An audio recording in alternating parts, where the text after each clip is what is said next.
এই যে সুলতান বলকি মহীশূর পরশুরামের কাছে, ওই যে মহাস্থানে পরশুরামের কাছে সে বললেন, আমি কিন্তু শুধু একটা জায়নামাজের জায়গা চাই। পরশুরাম বললেন, আপনার জায়নামাজ লম্বা কত? বলে লম্বা হলো 2.5 হাত আর প্রস্থ হলো মাত্র 2 হাত। পরশুরাম হাসিয়ার কয়, ও মুন্সি, এই সামান্য জায়গা তুমি চাও, দিয়ে দিলাম তোমাকে। সুলতান বলকি মহীশূর ওই জায়নামাজের উপরে উঠে আল্লাহর কোরআন থেকে তেলাওয়াত করলেন, ইয়া আইয়ুহাল্লাযীনা আমানুস্তাঈনু বিস-সাবরি ওয়াস-সালাহ ইন্নাল্লাহা মা'আস-সাবিরিন। আল্লাহ বলতেছে, রে ঈমানদার, তোমরা যদি আমার কাছে কিছু পাবার চাও তাহলে ধৈর্য আর নামাজের ভিতর দিয়া চাও। সুলতান বলকি মহীশূর বললেন, আল্লাহ, গোটা পৃথিবীর মালিক তুমি, পরশুরামের কোনো জায়গা নাই গোটা পৃথিবী। বলা মারছে থাবা, বিসমিল্লাহ বলে এক থাবা মারছে, জায়নামাজ 6 হাত হয়ে গেছে। সুলতান বলকি কয়, হুজুর, এই 2 হাত 2.5 হাত একবার 6 হাত, বেশি কথা বললে আর একটা মারবো। আপনারা কি বলতে চাচ্ছেন? জায়নামাজের পাওয়ার নাই? জোরে কোন আছে না? নাই। ওই পতিতার ঘরে, খারাপ মেয়ের ঘরে বাইজিদ বুস্তামি জায়নামাজ বিছায়া 4 রাকাত সালাতুল হাজত নামাজের নিয়ত করছেন। সালাতুল হাজত শব্দের অর্থ হলো উদ্দেশ্য পূরণের নামাজ। জোরে কোন কি পূরণ? উদ্দেশ্য পূরণের নামাজের মধ্যে সূরা ফাতিহা পড়তেছে। সূরা ফাতিহার মধ্যে বলা হচ্ছে, ইয়্যাকা না'বুদু ওয়া ইয়্যাকা নাস্তাঈন ইহদিনাস সিরাতাল মুস্তাকিম সিরাতাল্লাযীনা আন'আমতা আলাইহিম গায়রিল মাগদুবি আলাইহিম ওয়ালাদ-দাল্লিন।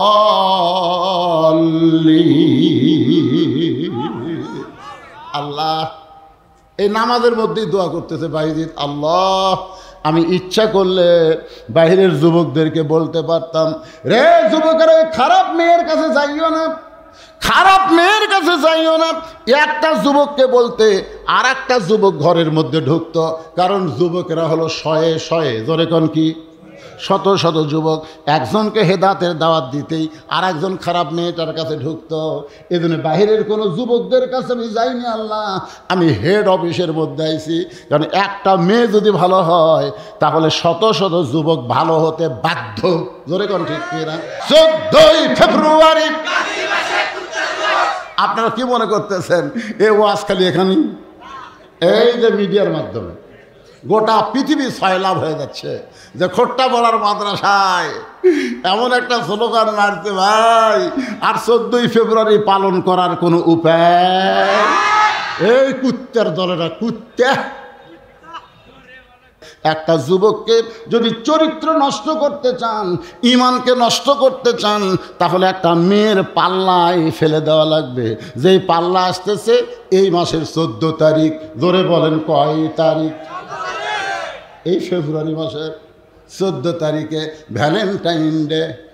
আমাকে এলাকায় বুঝলেন সারা বছর কুত্তাক দেখা যায় না, কিন্তু আশ্বিন কাতি মাসে হাইরে প্রেম ভাই, কেন সারা বছর তোরা কুটি থাকিস রে?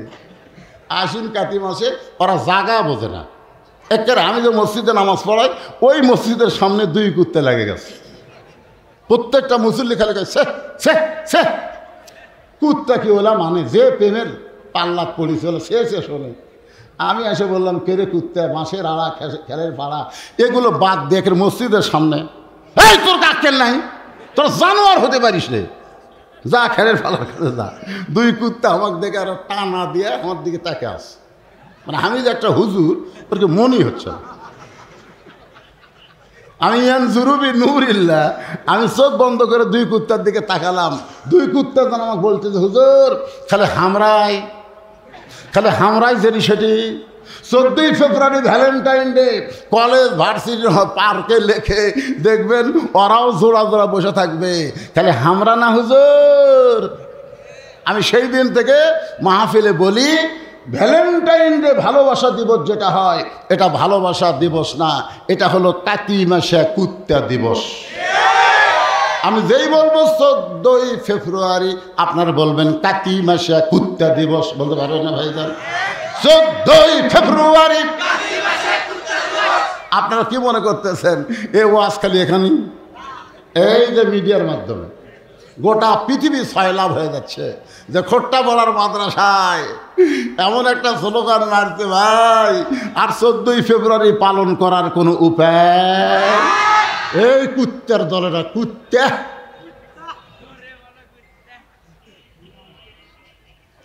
একটু মনোযোগ দিয়ে শুনবেন। আমার বাড়িতে 17 বছর একটা সুন্দরী মেয়ে আছে, পরিমণি। জোরে কন কি মণি? এই পরিমণির পাল্লায় এই যুবককে যদি ফেলে দেওয়া হয়, একটা যুবক একটা সুন্দরী মেয়ের পাল্লায় পড়লে তার ঈমান যাবে, চরিত্র যাবে, জীবন যাবে, ধ্বংস হবে। জোরে কন ঠিক আছে? কথা কন না কেন? অনেক দিন আগে একটা গান শুনছিলাম, দুই একটা গান কই কি করবে? রূপে আমার আগুন জ্বলে, শুনছেন আপনারা? রূপে আমার আগুন জ্বলে, যৌবন ভরা অঙ্গে, প্রেমের সুদা পান করেছি, হায়রে আমার দিওয়ানা। ওই চুলার আগুনের চাইতে একটা বেপরদা সুন্দরীর আগুন আমাদের অনেক যুবকদেরকে নষ্ট করতেছে। জোরে কোন কথা ঠিক না? আল্লাহর একজন মস্ত বড় ওলি বাইজিদ বোস্তামি, নাম শোনেন নাই? উনি একদিন হুজরাখানাতে এসে দেখে তার কতগুলো মুরিদ জিকির করতেছে, নাউজুবিল্লাহ নাউজুবিল্লাহ নাউজুবিল্লাহ। বাইজিদ বোস্তামি কয়, কে রে? আল্লাহ আল্লাহ বাদ দে, নাউজুবিল্লাহ জিকির কেন? বাইজিদ বোস্তামি বললেন, কে রে, এই আল্লাহ আল্লাহ সুবহানাল্লাহ আলহামদুলিল্লাহ আল্লাহু আকবার এই জিকিরগুলো বাদ দেয়, নাউজুবিল্লাহ জিকির কেন? তখন বলে, হুজুর আমরা করতেছি, আপনি ঘটনা শুনলে আপনিও করবেন। বলে কি ঘটনা?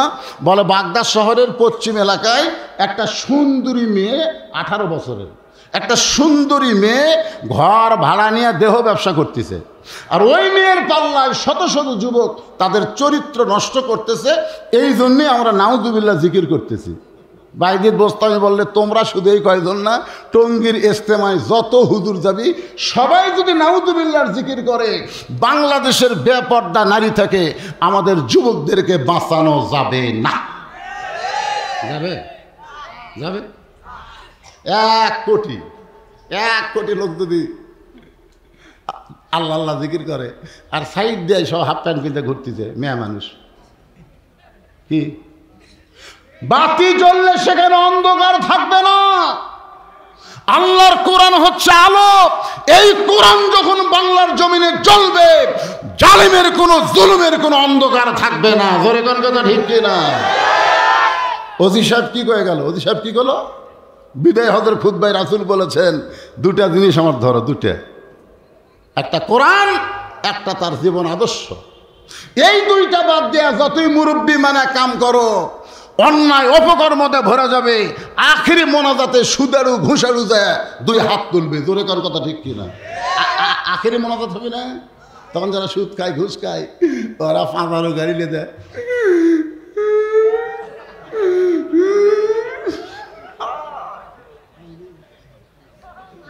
ওরা মনে করবে আখিরি মোনাজাত করছি রে।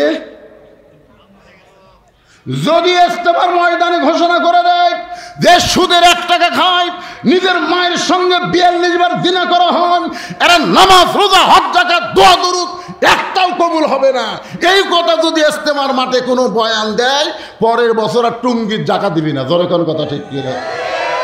এই হুজুরে, এই তোরকে গরম ওয়াজ করবে কি কথা? তোরা নরম বয়ান কর। কি মনে করতেছেন? আল্লাহর বান্দার একটু মনোযোগ দেন। বাইজিদ বোস্তামি বললেন, তোমরা শুধু নাও, পৃথিবীর সমস্ত মুসলমান একত্র হয়ে যদি নাউজুবিল্লাহর জিকির করো, ওই খারাপ মেয়ের হাত থেকে ওই যুবকদেরকে বাঁচানো যাবে। আরো ধরে কোন যাবে? ওইখানে পেশাব করছে, ওই জায়গায় পেশাব করছে, ওটা দেখেছে খাড়া হয়ে পেশাব করছে, ওটা দেখে মসজিদের বারান্দা করছে নাউজুবিল্লাহ নাউজুবিল্লাহ। আর এক মুরব্বী কয় কী হয়েছে, বলে ডাঁড়া এক কুত্তার মতন পেশাব করতেছে, কয় নাউজুবিল্লাহ নাউজুবিল্লাহ। আর একজনকে কী হয়েছে, কয় একটা ছেলে খাড়া হয়ে পেশাব করতেছে, নাউজুবিল্লাহ নাউজুবিল্লাহ। আপনার বলেন তো ওই বসবি? কন ওই জীবনে বসবে? কারণ যেটি পেশাব করতেছে উঠি নাউজুবিল্লাহ নাই, সাইডে যে নাউজুবিল্লাহ করতেছে। যুবক যে মুরব্বী দেখছে ও যদি আসতে বিলাইয়ের মতন যাইতো, ইন্দুর যেমন বিলাই ধরে ওর পাশে যায় নাউজুবিল্লাহ, ওই এত জোরে সেন্টান তো চামড়া আটকে যেত। জোরে কোন কথা ঠিক কিনা? যেটি মারা লাগবে সেটি না মারা সাইডে মারতেছে। বাইজিদ বোস্তামি বললেন শুধু তোমরা না, পৃথিবীর সমস্ত মুসলমান যদি নাউজুবিল্লাহর জিকির করে ওই খারাপ মেয়ের হাত থেকে যুবকদের বাঁচানো যাবে না। মুরিদগুলো বলে হুজুর তাহলে কি করা লাগবে? বাইজিদ বোস্তামি বললেন ওই খারাপ মেয়েটার কাছে যাওয়া লাগবে, ওই খারাপ মেয়েটার কাছে যাওয়া লাগবে। সমস্ত মুরিদ বলে হুজুর ভালো মানুষ কোনোদিন খারাপ জায়গাত যায় না, ভালো মানুষ কোনোদিন খারাপ জায়গাত যায়। কথা কন না কেন? ভালো মানুষ কোনোদিন খারাপ জায়গাত যায় না। না না, ভালো মানুষ যদি খারাপ জায়গা না যায় তাহলে আমি জীবনেও চেয়ারম্যানের দাঁড়াবার পারবো না। কারণ দাঁড়াবার গেলেই নাউজুবিল্লাহ হুজুর, খবরদার আপনি চেয়ারম্যানের দাঁড়ান না। ইউনিয়ন পরিষদ ভালো নাই হুজুর, ইউনিয়ন পরিষদ ভালো রে, উপজেলা পরিষদ ভালো রে, সংসদও ভালো রে, কিন্তু আমরা ভালো মানুষকে না পাঠায়া চোর ডাকাতকে পাঠাচ্ছি, এই কারণে জায়গাটা নষ্ট হয়ে যাচ্ছে। ধরে কথা কন না কেন? হ্যাঁ,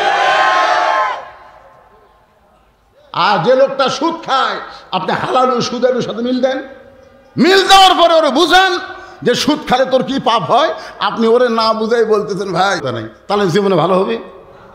বাইজিদ বোস্তামি বললেন ওই খারাপ মেয়েটার কাছে যাইতে হবে।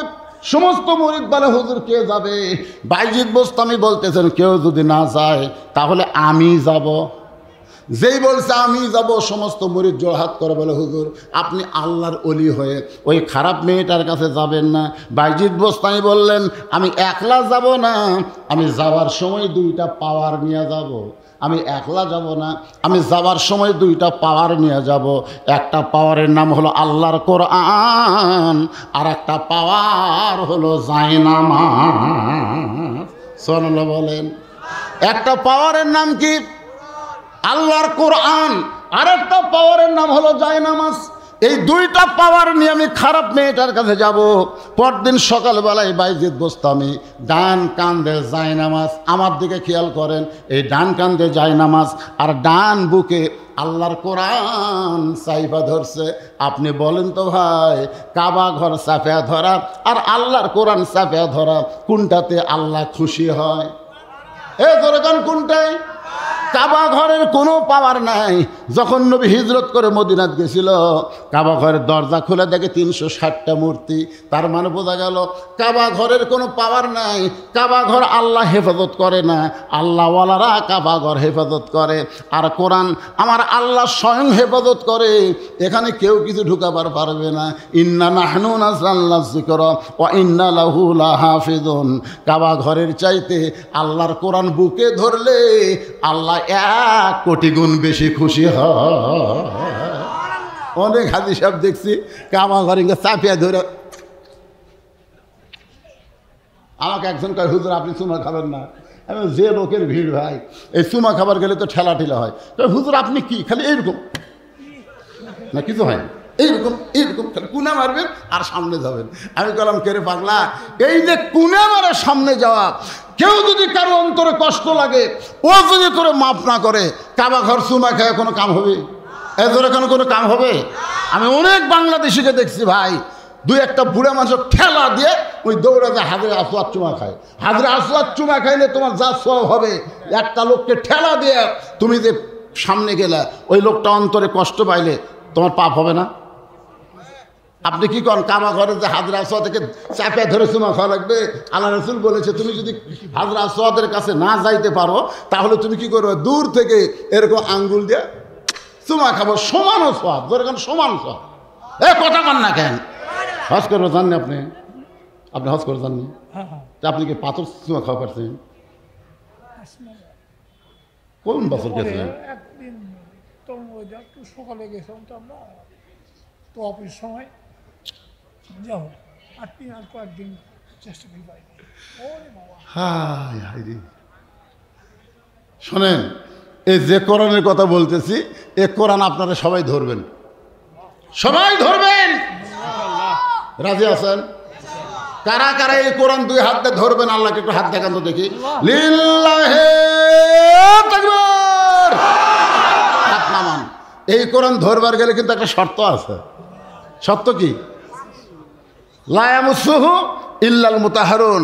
যতক্ষণ তুমি পবিত্র না হবে ততক্ষণ কোরআন স্পর্শ করতে পারবে না। বাইজিদ বোস্তামি ডান কান্দে যায় নামাজ, ডান বুকে আল্লাহর কোরআন নিয়ে পরদিন সকালবেলায় ওই খারাপ মেয়েটার দরজার দিকে রওনা দিয়েছে, খারাপ মেয়েটার ঘরের দিকে রওনা দিয়েছে। ওই জায়গায় বহু যুবক ঘোরাফেরা করতেছে, বুঝলেন? বাইজিদ বোস্তামিকে দেখি তারা মারছে দৌড়। কিরা আল্লাহর ওলি হয়ে এই খারাপ জায়গাতে আসতেছে, নাউজুবিল্লাহ নাউজুবিল্লাহ, এই জায়গাতে আল্লাহর গজব পড়বি রে। সব যুবক দৌড় মারছে, কিন্তু এক যুবক চিন্তা করতেছে, এই ভালো মানুষ খারাপ জায়গাতে কেন আসলো, একটু তদন্ত করা লাগবে। এই জন্য মেয়েটার ঘরের সাইডে যে কোনার দেওয়াল, এই দেওয়ালে লুকে আছে, দেখি তো বাইজিদ কি করে।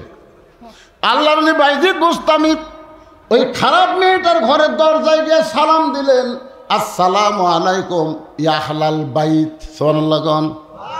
আপনি যে ঘরে যান না কেন, দরজায় গিয়ে সালাম দেওয়া নবীর সুন্নত। বাইজিদ বোস্তামি প্রতিটা খারাপ মেয়ের ঘরের দরজায় গিয়ে সালাম দিলেন। সঙ্গে সঙ্গে মেয়েটা দরজা খুলে বলতেছে, হুজুর আপনি মনে হয় জায়গা ভুল করছেন, আপনি মসজিদ বাদ দিয়ে একটা খারাপ মেয়ের দরজা তাইছেন। হুজুর আপনার মাথায় টুপি, মুখে দাড়ি, পরনে জুব্বা, এমন ভালো মানুষ কোনোদিন এমন জায়গায় আসে না। এখান থেকে প্রমাণ হলো একটা খারাপ মেয়েও জানে ভালো মানুষকে ধরে কোন, ঠিক কিনা? আপনি দাড়িওয়ালা টুপিওয়ালা কোনো গ্রাম দিয়ে যদি যান, দেখবেন একটা বেপর্দা নারীও আপনাকে দেখে পর্দা করবে। ধরে কোন করবে কি করবে না? বাইজিদ বোস্তামি বললেন, মা তোমার ঘন্টার রেট কত? এ মেয়ে তোমার ঘন্টার রেট কত? তখন মেয়েটা চিন্তা করে, এই চেহারাই হুজুর, কিন্তু আসলে তো হুজুর না। যখন রেট চুক্তি করতেছে, তাহলে তুই তো হুজুর না রে, ই তুই এটিএম শামসুজ্জামান। বাংলাদেশের সবচাইতে বড় লুচ্চে আর খারাপ পাঠ করছে দুইজন, একটা হলো এটিএম শামসুজ্জামান আর একটা হলো হুমায়ুন ফরিদি। এরা কিন্তু যখনই খারাপের পাঠ করছে তখন দেখবেন এদের মাথার টুপি, কপালত কড়া, এদের ব্যাটারি দিয়ে কপাল কড়া করে হিয়া দাড়ি পরে একটা মেয়ে মানুষকে ধরছে, একটা মেয়ে মানুষ ধরছে। আচ্ছা হুজুর কোন মেয়ে ধরে? আসলে এরা কি হুজুর? এরা হুজুর সাজা। সিনেমার মধ্যে একটা মেয়ে ধরছে, তখন শাকিব খান দাড়ি চাঁচা, ওই মোটর সাইকেলে আস্তে আস্তে মেয়ে তখন বাঁচাও বাঁচাও, তখন শাকিব খান হুন্ডার থেকে নামে টুপিওয়ালা হুজুর মারলো লাত্তি, টুপি খুলে পড়ে গেল। সিনেমার তখন সবাই হাততালি দিল, হাততালি দিয়ে বলতেছে এই যে হুজুর সাইজ করতেছে, ওই আসলে হুজুর। আজকে আমাদের বাংলাদেশে নাটক সিনেমার মধ্যে ভিলেনের চেহারায় টুপি লাগায়, দাড়ি লাগায়, আর নায়ক তেল তেলা থাকে। এখান থেকে প্রমাণ হলো বাংলাদেশে যারা নাটক সিনেমা বানায় তারা আসলেই নাস্তিক। যেরকম তারা কি, তারা হলো নাস্তিক। এই নাস্তিক হওয়ার কারণে যুবকদেরকে দেখা যায় যুদ্ধ অপরাধী কারা, রাজাকার কারা। দেখবেন প্রত্যেকটা রাজাকারের মাথায় টুপি থাকবে, মুকুট দাড়ি থাকবে, কপালে কড়া থাকবে, আর বুঝাই দেবে এরা হলো স্বাধীনতার দুশ্মন। এই জন্য আমাদের হুজুরদেরকে অনেকে রাজাকার বলে, অথচ রাজাকার কিন্তু টুপিওয়ালা দাড়িওয়ালা ছিল না। রাজাকার ছিল মুরগি কবির, শাহরিয়ার কবির। জোরে কোন কথা ঠিক কিনা? আল্লাহর বান্দারা একটু মনোযোগ দিয়ে শোনেন। বাইজিদ বোস্তামি বললেন, তোমার ঘন্টার রেট কত? মেয়েটা বলতেছে 10 দিরহাম। বাইজিদ বোস্তামি বলতেছে 24 ঘন্টার বুকিং নিলাম। জোরে কোন কয় ঘন্টা? এক ছেলে লুকাইছিল, ও মারছে দৌড়। যুবকেরা কয় দৌড়াস কেন? বলে কয় হুজুরের পাওয়ার আছে, আমরা 1 ঘন্টা নিবার পারি না রে, আর হুজুর 24 ঘন্টার বুকিং লিখছে। আপনারা কোন তো হুজুরের পাওয়ার কম না বেশি? বাংলাদেশের কোনো হুজুরে বিশ্বাস করেন বিশ্বাস করেন বাংলাদেশের কোনো হুজুর ইন্ডিয়ান হারবালের পোস্টাল খোঁজে না, খোঁজে না। কারণ ছোটোর থেকেই পেশাব করে পানি নিছে, ঢিলা ঢালা পায়জামা পড়ছে। আর এরা 22 বছরের ছেলে। কালকে আমি মাদারীপুর ওয়াজ করে যখন কুষ্টিয়া এসে পেশাব করতেছি, আমার পিছনে এক ছেলে খাড়া হয়ে মারতেছে, সেই ছ্যাট করে মারতেছে। আমি চমকে উঠছি, তাকে দিকে ওরে বাবা, ওই ট্রাকর থেকে নামে একবার মেরে দিছে। আর পেশাব করাও শেষ, ওই চেনও টানলো। আপনার বলেন তো পেশাব করার পরে আর পেশাব নাই?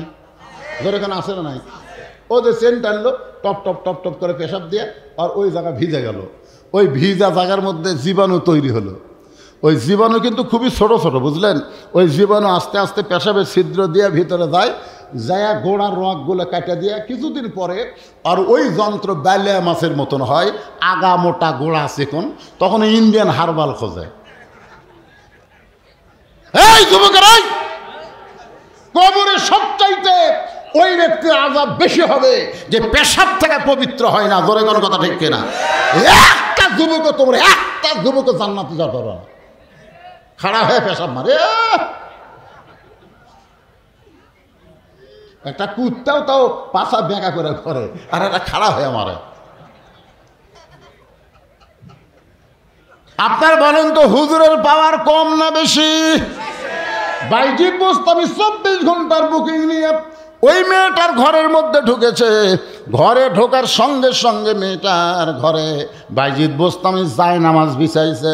আপনারা বলেন তো কোনো জায়গা যদি অপবিত্র হয় আর ওই জায়গার উপরে যদি জায়নামাজ বিছায়, তাহলে জায়নামাজের উপরে জায়গাটা কি? আপনাদের সবাইকেই শুভেচ্ছা জ্ঞাপন করছি। সম্মানিত মা বোনেরা, পর্দার অন্তরালে বসে বসে যারা আলোচনা শুনতেছেন, তাদেরকেও শ্রদ্ধা জ্ঞাপন করে এই মুহূর্তে জানতে চাচ্ছি আপনারা সকলে কেমন আছেন? আলহামদুলিল্লাহ রাব্বিল আলামিন। যে আল্লাহ শারীরিক সুস্থতা দান করে মানসিক প্রশান্তি লাভের জন্য আজকের এই জান্নাতের বাগানে কবুল করলেন, আমরা সে আল্লাহর পর খুশি না বেজার? তাহলে জবান করে সমস্বরে সকলে বলবো রব্বানা লাকাল হামদ হামদান কাসীরান তাইয়িবান মুবারাকান ফীহি। আমরা আল্লাহর প্রশংসা করলাম। আল্লাহ আমাদের প্রতি এত খুশি হয়ে গেল, কোনো বান্দা যখন অন্তরের অন্তঃস্থল থেকে আল্লাহর প্রশংসা সূচক আলহামদুলিল্লাহ শব্দ উচ্চারণ করে, তামলাউল মিজান, আল্লাহ মিজানটা নেকি দিয়ে পরিপূর্ণ করে দেয়। বান্দা যখন সুবহানাল্লাহ শব্দ উচ্চারণ করে, আল্লাহ তার প্রতি এত খুশি হয়, সে বাংলাদেশের খোট্টাপাড়ার মাহফিলে বসে আছে, কিন্তু আল্লাহ তার নামে জান্নাতের বাগানে একটা গাছ লাগাই দিয়েছে। যতবার সুবহানাল্লাহ বলবেন ততবার একই অবস্থা, খালি গাছই হবে, যেমন তেমন গাছ না, একটা ফলবান বৃক্ষের গাছ হবে। তা আমরা বসে আছি কোথায়, আর গাছ লাগলো কোথায়? তাহলে কি বোঝা গেল যে সুবহানাল্লাহ বাক্য যারা উচ্চারণ করে তারা আর যাই হোক জাহান্নামী না। জাহান্নামী যদি হতো তাহলে জান্নাতে গাছ লাগতো না। এই হিসাবে আমার সামনে যারা বসে আছে, আমরা সকলেই হলাম জান্নাতি। যদি বলি আমরা কি, জবান খুলে বলবেন জান্নাতি, বলতে পারবেন না? যাই বলতে পারবেন না তার সন্দেহ আছে, আর যারা বলবেন তাদের কোনো সন্দেহ নাই। আমরা সকলে কি? আরো জোরে জোরসে বলুন। ফেরেশতারাই চমকাচম করতেছে যে আল্লাহরা কি জিকির করে, জান্নাতে জান্নাতে জিকির করতেছে। আল্লাহ বলে ওরা কি জান্নাত দেখছে? ফেরেশতা বলে তা তো দেখে নাই। তো না দেখা জিনিস পাওয়াকে বিশ্বাস করে যারা জান্নাতি জান্নাতি মিছিল করে, আমি আল্লাহ ওদেরকে জান্নাত দিয়েই দিলাম। আল্লাহ যদি আমাদের জান্নাত দিয়ে দেয় আমাদের কোনো আপত্তি আছে? এ বাবা, এই যে এরকম ধরে রাখলে পিছনের লোকের আবার। হ্যাঁ, আমি আপনাদের সামনে যে আয়াতে কারিমা তেলাওয়াত করেছি, ইন্নাল্লাযীনা ক্বালু রাব্বুনাল্লাহু সুম্মা ইসতাকাম, আমরা যখন রুহের জগতে ছিলাম, রুহের জগতে, তখন আল্লাহ আমাদেরকে একটা প্রশ্ন করেছিল, আমি কি তোমাদের রব নই? তখন আমরা সবাই বলেছিলাম আপনি আমাদের রব। আবার দুনিয়া থেকে যখন কবরে যাব তখন একই প্রশ্ন করবে, মান রব্বুকা, তোমার রবকে। রবের স্বীকারোক্তি দিয়ে আমরা দুনিয়াতে আসলাম, আবার কবরে গেলে ওই রব সম্পর্কেই প্রশ্ন করা হবে।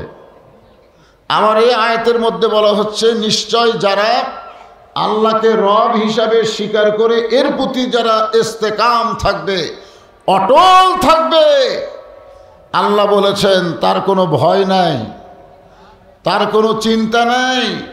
ও আবশিরু বিল জান্নাহ, দুনিয়াতে আল্লাহ তাদেরকে জান্নাতের সুসংবাদ দিয়ে দিবে। এখন আমাদের আলোচনাটা শোনা লাগবে যে আমরা রবের প্রতি ইস্তেকাম থাকতে গেলে আমাদের করণীয় কি। আপনার যে কোরআন কারিমের তাফসির শুনতে আইছেন, কোরআনের মাহফিল আইছেন, এ কোরআন শরীফ শুধু আমাদেরকে বরকতের জন্য আল্লাহ দেয়নি, এই কোরআনকে গ্রহণ করে কোরআন অনুযায়ী নিজের জীবনকে পরিচালনার দায়িত্ব দেওয়া হয়েছে। জোরে কোন কথা ঠিক কিনা? আপনারা যে কোরআনের ওয়াজ শুনতেছেন, এই কোরআন কিন্তু সাধারণ কোনো কিতাব না। এই কোরআনের ভিতরেই আল্লাহ এক জায়গায় বলেছেন, অনুনাজ্জিলু মিনাল কোরআনি মা হুয়া শিফাউ ওয়া রাহমাতুল লিল মুমিনিন। এর বাংলা স্লোগান হলো, সব সমস্যার সমাধান দিতে পারে আল কোরআন। আমরা দুনিয়াতে যত সমস্যায় পড়ি না কেন, আল্লাহর কোরআনের কাছে আসলে আল্লাহর কোরআন আমাদেরকে সমাধান দিয়ে দিবে। তাহলে সব কিছুর সমাধান যদি কোরআনের মধ্যে থাকে, সেই কোরআনকে আমাদের গ্রহণ করার দরকার আছে না নাই? জোরে আছে না নাই? আসলে কোরআনটা কি? এই কোরআন এমন একটা কিতাব, যেই কিতাবের প্রথমে আল্লাহ বললেন, জালিকাল কিতাবু লা রাইবা ফি হুদাল লিল মুত্তাকিন। আল্লাহ এখানে বলতে পারতেন, জালিকাল কিতাবু লা রাইবা ফি হুদাল লিন নাস। এই কিতাবের মধ্যে কোনো সন্দেহ নাই, সমস্ত মানুষকে এই কোরআন হেদায়েত দিবে। এ কথা আল্লাহ না বলে মুত্তাকিন শব্দ উল্লেখ করেছে, ঠিক কিনা বলেন? তার মানে বোঝা গেল কোরআন থেকে হেদায়েত নিতে গেলে আবু বক্কর হওয়া লাগবে, আবু জেহেল হলে চলবে। আবু বক্করও কোরআন শরীফ শুনেছে, আবু জেহেলও কোরআন শরীফ শুনছে, কিন্তু দুইজন কি একরকম হয়েছে? একজন কোরআনের পক্ষে জীবন দেওয়ার জন্য তৎপর হয়েছে, আরেকজন কোরআনের বিপক্ষে জীবন দিয়েছে। জোরে কোন কথা ঠিক কিনা? আবু জেহেল কিন্তু কোরআনের বিপক্ষে জীবন দিছে, আর আবু বক্কর কোরআনের পক্ষে জীবন দিবার চাইছে, কিন্তু আল্লাহ হয়তো তার জীবন নেয়নি, তাকে দুনিয়াতে কিছুদিন জীবিত রেখেছে কোরআনের খেদমত করার জন্য। জোরে কোন ঠিক কিনা?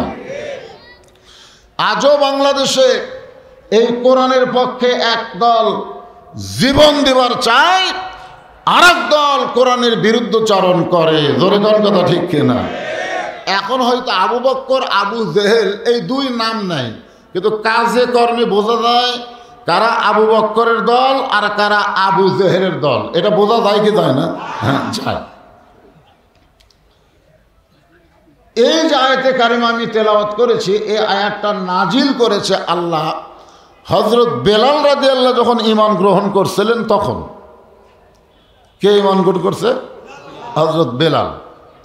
কারণ নবীর কাছে হযরত বেলালের আগে যারা ঈমান গ্রহণ করছে তারা সবাই ছিল স্বাধীন। সবাই কি? কিন্তু বেলাল স্বাধীন ছিল না, বেলাল ছিল গোলাম। গোলাম, একজন গোলাম হয়ে ইসলাম গ্রহণ করার পরে আল্লাহ তাআলা এই আয়াতে কারিমা নাজিল করে বলে দিলেন যে আবু বকরের রব হলো একটা আল্লাহ, আলীর রব হলো একটা আল্লাহ, ওসমানের রব হলো একটা আল্লাহ, কিন্তু বেলালের রব হলো দুইটা, একটা হচ্ছে আল্লাহ আর একটার নাম হলো ওমাইয়া। একটাকে আর একটার নাম কি? ওমাইয়া। ওমাইয়া হলো দুনিয়ার রব আর আল্লাহ হচ্ছে আসমানের রব। এখন আমাদের বাংলাদেশে রব কয়টা?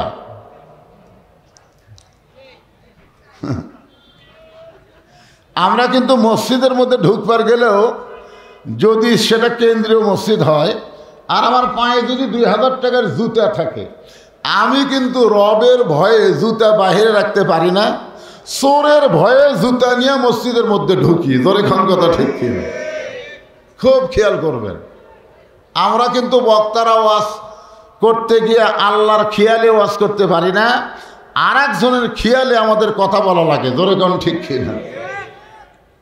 পারি? আমাদেরকে চারিদিকে তাকান লাগে, এরকম চারিদিকে তাকায় কথা বলা লাগে, কি বলি? কিন্তু আসলে আমরা রবের কথাই বলবো, কিন্তু দুনিয়ার আর একটা রবের ভয় আমাদের কলিজার মধ্যে ঢুকে যায়। এই জন্য আল্লাহ বলেছেন সুম্মাস্তাকাম, এর প্রতি ইস্তেকাম থাকতে হবে। কোনো ভয়কে ভয় না করে কেবলমাত্র আল্লাহর ভয় করে যারা দুনিয়াতে ঈমান অনুযায়ী আল্লাহকে রব বলে গ্রহণ করবে, আল্লাহ বলেছেন তাদের কোনো ভয় নাই, তাদের কোনো চিন্তা নাই, বরং তারাই দুনিয়া থেকে জান্নাতের সুসংবাদ প্রাপ্ত হবে। আমরা কি এই দুনিয়া থেকে জান্নাতের সুসংবাদ পাবার চাই? কারা কারা চাই? 2 হাত তুলে আমার আল্লাহকে একটু দেখায়। লিল্লাহে তাকবীর। হাত নামান, হাত নামান। আল্লাহুম্মা আমিন। জান্নাতের বাগান থেকে জান্নাতি মানুষদেরকে নিয়ে আমি গুনাহগার তোমার রহমতের দরজায় দোকানা হাত তুলেছি। আল্লাহ, হাসরের ময়দানে জব্বার আর কাহার নামে রূপ নিয়ে তুমি যখন বিচার শুরু করবে, তোমার সামনে দাঁড়ায়া সমস্ত নবীরা নাফসি নাফসি বলে কাঁদতে থাকবে। এমন কঠিন অবস্থা হাসরে হবে, সেদিন সমস্ত নবী তার উম্মতকে ভুলে যাবে, শুধু বলবে আল্লাহ আমার কি হবে, আমার কি হবে। একমাত্র দরদি নবী শাফাতের কান্ডারি ইয়া রব্বি হাবলি উম্মতি বলে সাজদায় পড়ে যাবে। সেই কঠিন মুসিবতের সময় আজকের এই মাহফিলকে ওসিলা করে আমাদের সবাইকে রাসূলের উম্মতের কাতারে আল্লাহ কবুল করে নিও। সুবহান রাব্বিকা রাব্বিল ইজ্জাতি আম্মা ইয়াসিফুন ওয়া সালামুন আলাল মুরসালিন walhamdulillahi rabbil alamin। লা ইলাহা ইল্লাল্লাহ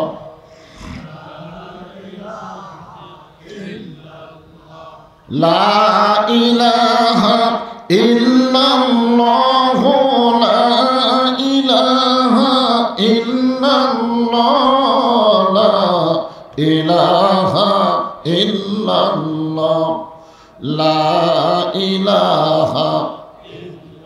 সকলে আল্লাহর জিকির করতে কোনো শরম আছে? তাহলে জবান খোলে লা ইলাহা ইল্লাল্লাহ লা ইলাহা। চাঁদ সূর্য যার গ্রহ তারা আল্লাহ নামে এর পাগল পারা, চাঁদ সূরজ আর গ্রহ তারা আল্লাহ নামের পাগল পারা আমার আল্লাহ নামের এতই দয়া আল্লাহ নামের এতই মায়া লুকিয়ে রাখছেন হে আল্লাহ জোরে লা ইলাহা পোস্টার দেন পোস্টার এটা নাকি লা ইলাহা ইল্লাল্লাহ লা ইলাহা যার দিলে আছে আমার আল্লাহর ভয় কার ভয় যার মনে আছে আল্লাহর ভয় আল্লাহ আল্লাহ সব সময় আহার নিদেরা ভালো লাগে না এই দুনিয়া ভালো লাগে না ভালো লাগে শুধু আল্লাহ লা ইলাহা ইল্লাল্লাহ লা ইলাহা লা ইলাহা ইল্লাল্লাহ মুহাম্মাদুর রাসূলুল্লাহ